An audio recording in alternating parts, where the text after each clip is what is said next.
So, who were Etruscans? Modern archaeologists and anthropologists point to an endogenous origin of the Etruscans. So what does that mean? That means that the Etruscans are the oldest people of civilization, one of the oldest people, in today's area of Italy. The first records indicate the existence of Etruscans in 9th century before Christ.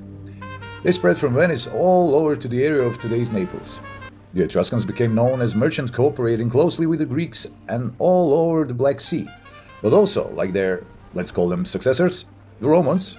They had a strong army with the help of which they expanded their territories, but also robbed and even took people into slavery. Roma.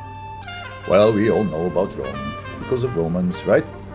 But let's start from the beginning. Rome was a small settlement in the time before Etruscans, and Rome is located on the edge of what was Etruscans' territory. So when Etruscan settlements turned up south of the border, southern than today's Rome, it was presumed that the Etruscans spread there after the foundation of Rome. Etruscan settlements were frequently built on hills, by principle the steeper the better, and surrounded by thick walls.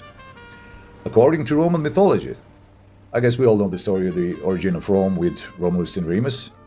That means, when Romulus and Remus founded Rome, they did it on Palatine Hill, which is Pomerium, next to the walls.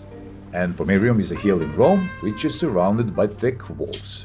The mining and exploitation of metal, especially copper and iron, led to enrichment of the Etruscans and to the expansion of their influence in the Italian peninsula and to the western Mediterranean Sea.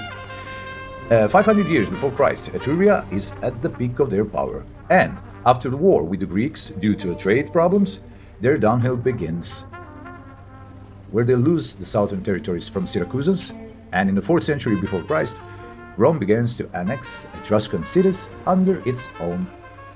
The Roman-Etruscan wars happened periodically through the entire Etruscan rule, but Rome eventually won in the wars, and the last Etruscan resistance was crushed in year 264 before Christ, when the city of Wolsey was destroyed after a slave revolt.